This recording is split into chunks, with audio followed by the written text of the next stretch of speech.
आपने जब जो अभी कहा कि डिटेक्ट ज्यादा हो रहे हैं या फिर लोगों को पता चल रहा है, तो ऐसे ये जो स्मृति भ्रंश है ये कैसे पता चलता है, या फिर इसमें क्या कौन से टेस्ट किए जाने चाहिए, इसके लिए क्या टेस्ट होते हैं और क्या क्या टेस्ट करवाए जाने चाहिए? इसके एक दो मेन लक्षण है, या तो याद शक्ति का कमजोर होना, भूल जाना, या तो कभी कभी हम इंसान के व्यक्तित्व में, पर्सनालिटी में चेंजेस देखते हैं।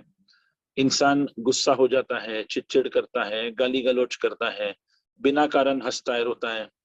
और ये सब उम्र 65 और अबाव में जब होती है, तो डॉक्टर के पास उन्हें लाया जाता है। हम उनके ब्रेन बेस्ड टेस्ट करते हैं, जैसे एमआरआई हो या जैसे ईईजी हो, जो दिमाग का ग्राफ होता है। जैसे ईसीजी हार्ट के लिए होता है, वैसे ईईजी ब्रेन के लिए होता है। तो ये हम ब्रेन रिलेटेड टेस्ट कर सकते हैं।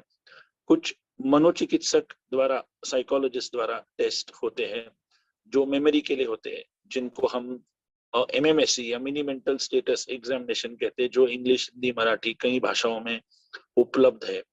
और ये करा जाता है। ये 30 अंकों का टेस्ट है। इसमें अगर 25 से कम अंक आते हैं तो डिमेंशिया कंफर्म होती है। 27 से भी कम आती है तो मतलब रिस्क डिमेंशिया की होती है। तो ये हम टेस्ट यूज कर सकते हैं।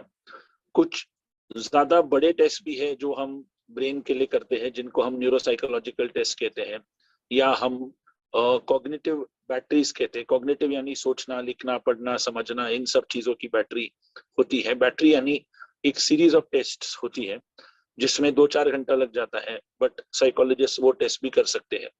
तो इससे हम थोड़ा डिटेक्ट कर लेते हैं कि पेशेंट को डिमेंशिया का रिस्क है या डिमेंशिया हो चुकी है, और उस आधार पे उसकी ट्रीटमेंट चालू होती है। डेफिनेटली। और मुझे लगता है कि जो विटामिन B12 लेवल्स है या फिर थायराइड के जो टेस्ट है, इसमें ऐसे जो और टेस्ट है जो इम्पोर्टेंट है ये जानने के लिए कि किस चीजों में वो डिमेंशिया से पूरे रिकवर हो सकते हैं। दर्शकों को हम यहाँ पे बताना चाहते हैं कि जो अल्जाइमर्स डिमेंशिया जो होता है वो यूजुअली रिकवर नहीं हो सकता, मतलब उसमें सिर्फ प्रोग्रेस होता है, या उसको हम थोड़ा सा हल्ट कर सकते हैं, लेकिन वो यूजुअली बढ़ते जाता है।